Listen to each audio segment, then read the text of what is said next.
Hello students, welcome to the official YouTube channel of Career Focus Academy. आज हम start करने जा रहे हैं चैप्टर लाइट, जो कि क्लास 10th का चैप्टर नंबर 1 है फिजिक्स का। ठीक है, तो वीडियो के अंत तक बने रहिएगा ताकि आप कुछ भी मिस ना करें, और उम्मीद है कि ये वीडियो आपके लिए हेल्पफुल होगा। तो सबसे पहले हम स्टार्ट करते हैं लाइट से। ठीक, तो पहला सवाल आता है कि लाइट क्या है। ठीक, तो लाइट क्या है? Light is a form of energy. Light क्या है?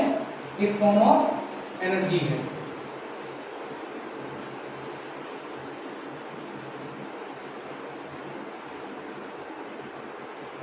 और ऐसा फॉर्म ऑफ एनर्जी है जो चीजों को विजिबल बनाता है। ठीक है,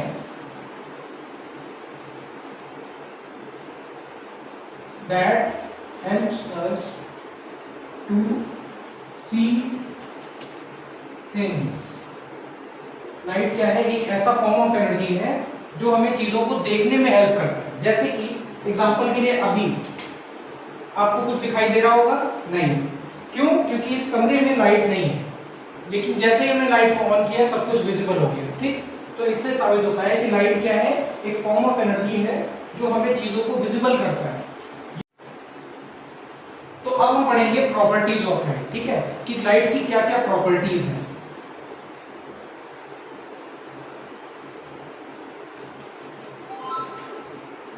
प्रॉपर्टीज ऑफ लाइट।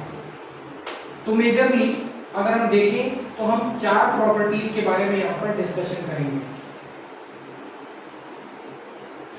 सबसे पहली प्रॉपर्टी है रेक्टिलिनियर प्रोपोगेशन।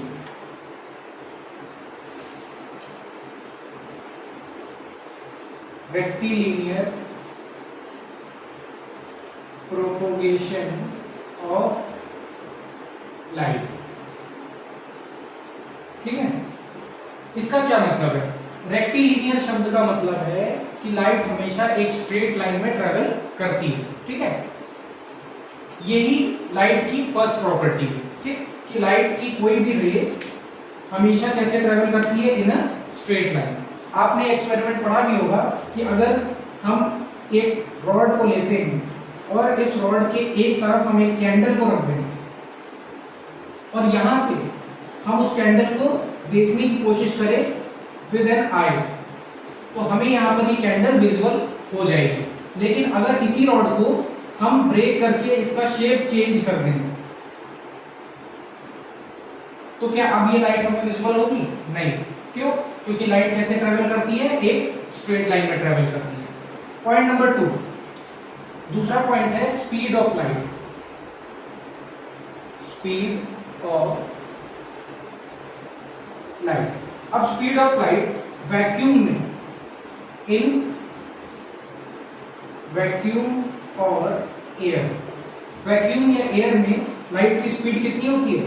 3 × 10⁸ मीटर पर सेकेंड। या अगर हम इसे किलोमीटर्स में कन्वर्ट करें तो 3 × 10⁵ किलोमीटर्स पर सेकेंड। तो यहां से आप इमेजिन कर सकते हैं कि स्पीड ऑफ लाइट कितनी ज्यादा हाई होती है। 3 लाख किलोमीटर एक सेकेंड में। ठीक है, तो इसीलिए कहते हैं कि जो लाइट है वो फास्टेस्ट है in all mediums with comparison to any other substance in the world. Point number 3 है लाइट इज, या फिर हम कह सकते हैं light travels in the form of EM waves। EM waves का मतलब क्या है? Electromagnetic waves. जो लाइट रेज होती हैं वो इलेक्ट्रोमैग्नेटिक वेव्स के फॉर्म में ट्रैवल करती हैं, और इलेक्ट्रोमैग्नेटिक वेव्स वो होती हैं जिन्हें ट्रैवल करने के लिए किसी मीडियम की जरूरत नहीं पड़ती है। इसीलिए हम कह सकते हैं कि light does not need any medium to travel. Light does not need any medium to travel। Light को ट्रैवल करने के लिए किसी तरह के मीडियम की आवश्यकता नहीं होती है। ठीक है, और लास्ट पॉइंट है light forms a shadow. Light की वजह से ही शैडो कास्ट होती है। आपने पढ़ा होगा कि जब भी किसी ओपेक ऑब्जेक्ट के द्वारा किसी लाइट के पाथ को ऑब्स्ट्रक्ट किया जाता है तभी शैडो फॉर्म होती है। जैसे अभी इस समय आपको मेरी हल्की बहुत शैडो दिखाई दे रही होगी, क्यों? क्योंकि लाइट रेज के मीडियम में, लाइट रेज के रास्ते में मैं एक ओपेक ऑब्जेक्ट के तौर पे खड़ा हूं, ठीक है, और मैं इस लाइट के पाथ को ऑब्स्ट्रक्ट कर रहा हूं, इसीलिए यहां पर मेरी शैडो कास्ट हो रही है। ठीक, तो अब हम अगला टॉपिक जो पढ़ने जा रहे हैं वो क्या है? First topic of the chapter, reflection.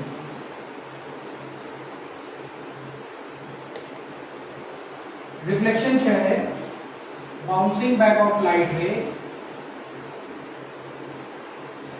Bouncing back of a light ray when strikes on a smooth polished surface is known as reflection। ठीक है, क्या बताया गया है? Bouncing back of a light ray when strikes on a smooth polished surface is known as reflection. मतलब जब भी कोई लाइट रे किसी स्मूथ पॉलिश्ड सरफेस पर गिरे और बाउंस बैक हो जाए इन द सेम मीडियम, तो इसी को हम क्या कहते हैं? रिफ्लेक्शन कहते हैं।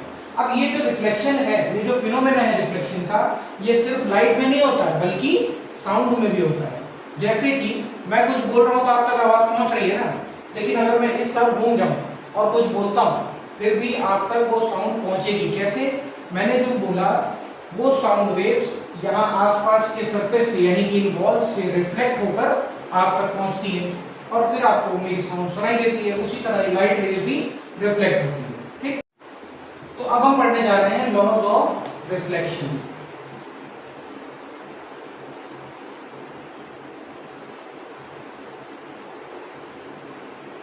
Laws of reflection. तो टोटल 2 लॉज होते हैं, law number 1 and law number 2। लेकिन इन दोनों लॉज को समझने से पहले हमें एक रे डायग्राम को समझना होगा। मान लीजिए कि ये क्या है? एक प्लेन मिरर है। ये क्या है? एक प्लेन मिरर है। इस प्लेन मिरर में जो बैक साइड है वो कैसा है? पॉलिश्ड है। बैक साइड कैसा है? पॉलिश्ड है। और फ्रंट साइड कैसा है? रिफ्लेक्टिंग। फ्रंट साइड कैसा है? रिफ्लेक्टिंग सरफेस है। इसका पॉलिश होना जरूरी क्यों है?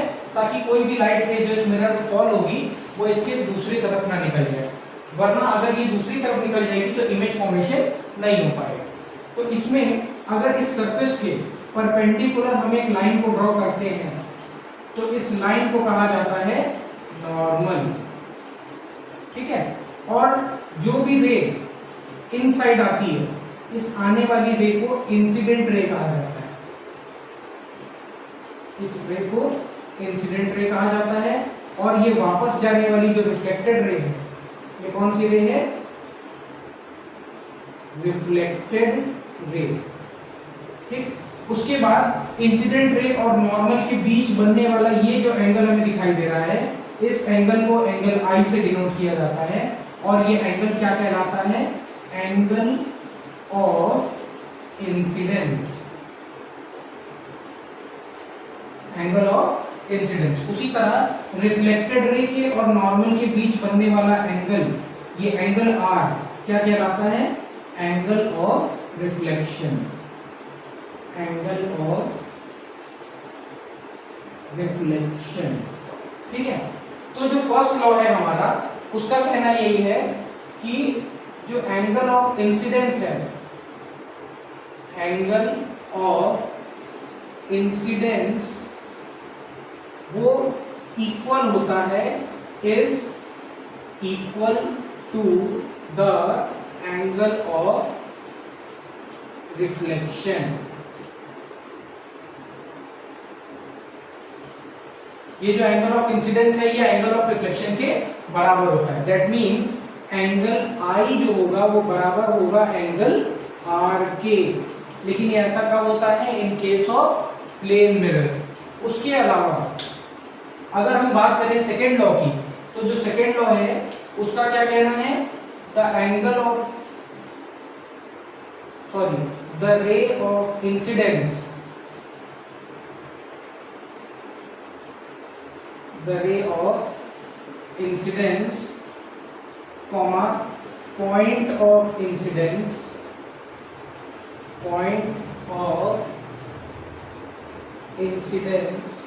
reflected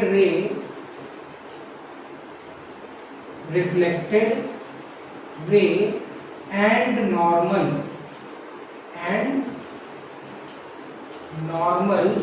all lie in the same plane. इसका क्या कहना है कि कोई भी incident ray, normal, reflected ray और ये जो पॉइंट है इसे कहते हैं पॉइंट ऑफ इंसिडेंस।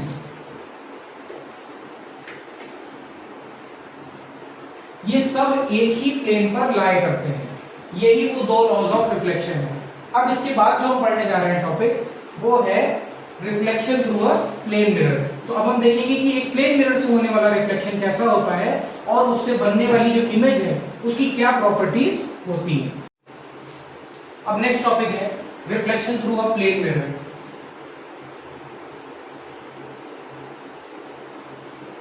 रिफ्लेक्शन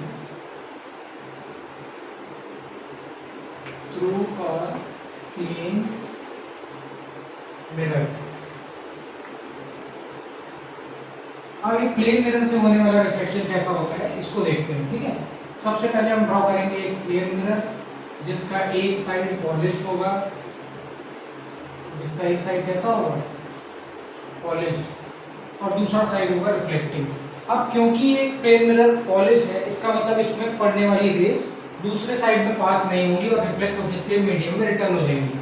तो मान लेते हैं कि एक ऑब्जेक्ट इस प्लेन मिरर के फ्रंट में हमने रखा, ठीक, वो ऑब्जेक्ट कुछ ऐसा दिखता है।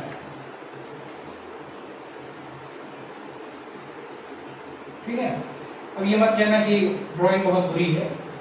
इसके एक हाथ में लड्डू है और एक हाथ में है समोसा, ठीक, और ये मार्केट से अपने घर जा रहा है, लेकिन रास्ते में इसको एक प्लेन मिरर दिख जाता है जिसमें ये अपने बाल सेट करने की कोशिश करता है। तो इसकी जो इमेज इस मिरर में बनेगी वो कैसी होगी? तो इसके लिए हमें एटलीस्ट दो रेस चाहिए होंगी। तो एक रे हम लेकर आते हैं पैरेलल। अब ये जो पैरेलल आने वाली रे है ये नॉर्मल के अकॉर्डिंग आ रही है, तो ये रिटर्न भी सेम पाथ पर हो जाएगी। ठीक है, तो जब कोई रे सेम पाथ पर रिटर्न होती है तो उसको जब हम बैकवर्ड एक्सटेंड करेंगे तो ये रे कुछ इस पाथ को फॉलो करेगी।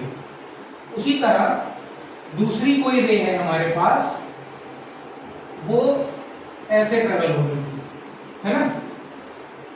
यहां से ट्रेवल होने के बाद क्योंकि इसका नॉर्मल कुछ इस तरह से बन रहा है तो नॉर्मल के साथ जो एंगल बनेगा एंगल आई और जो एंगल आर होता है ये लॉ के अकॉर्डिंग बराबर होना चाहिए। तो ये रिफ्लेक्ट कैसे होगा? इस डायरेक्शन में। और जब इसको हम बैकवर्ड एक्सटेंड करेंगे तो ये इस पॉइंट पर आके मिलेगा। तो यहां पर इस ऑब्जेक्ट की जो इमेज है वो बन रही है। ठीक, अब इन दोनों इमेजेस में आपको कोई फर्क दिखाई दे रहा है? ऑब्जर्व कर पाए तो ठीक, नहीं कर पाए तो देखिए। इसमें यहां पर इसके हाथ में समोसा था, कहां? मेरे अकॉर्डिंग ये लेफ्ट है, मतलब इसके लेफ्ट में समोसा था और राइट में लड्डू था। लेकिन जब यहाँ इमेज बनी तो इमेज में समोसा कहां पे आ गया है? राइट साइड में, और लड्डू चला गया लेफ्ट में। तो ये जो राइट का लेफ्ट और लेफ्ट का राइट होता है इसी को कहते हैं लेटरल इन्वर्जन। ठीक है, properties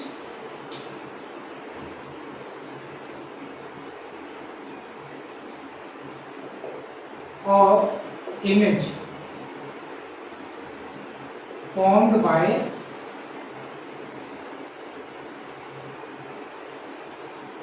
plane mirror। Plane mirror से बनने वाली जो इमेज होती है उसकी क्या प्रॉपर्टीज हैं? तो तो सबसे पहली property, image is of same size,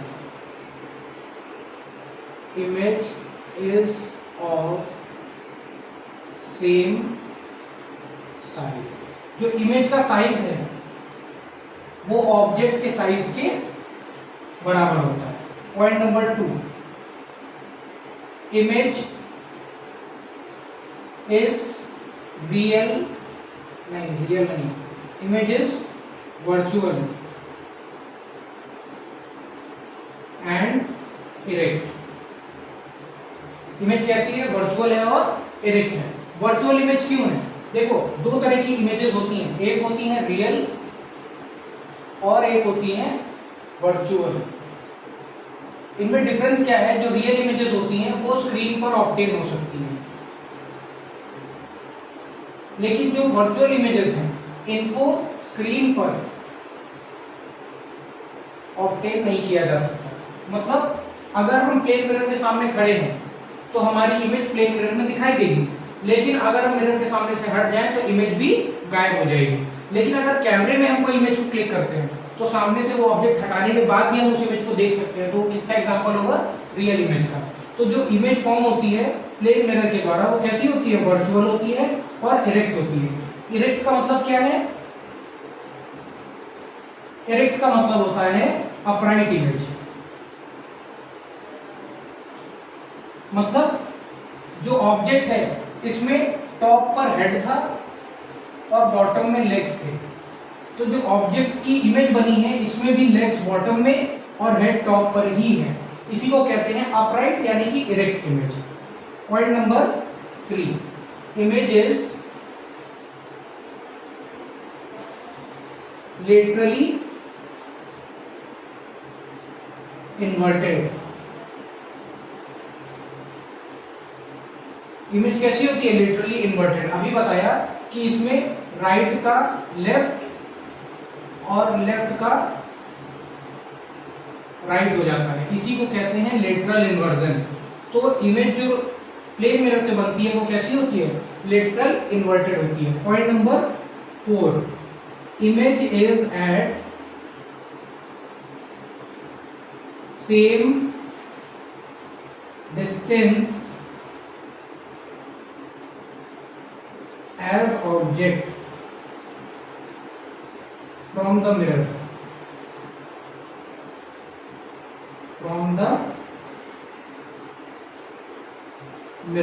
मतलब ऑब्जेक्ट अगर इस मिरर से 10 मीटर की दूरी पर खड़ा होगा तो जो इमेज बनेगी मिरर के बिहाइंड में वो भी 10 मीटर दूर ही बनेगी।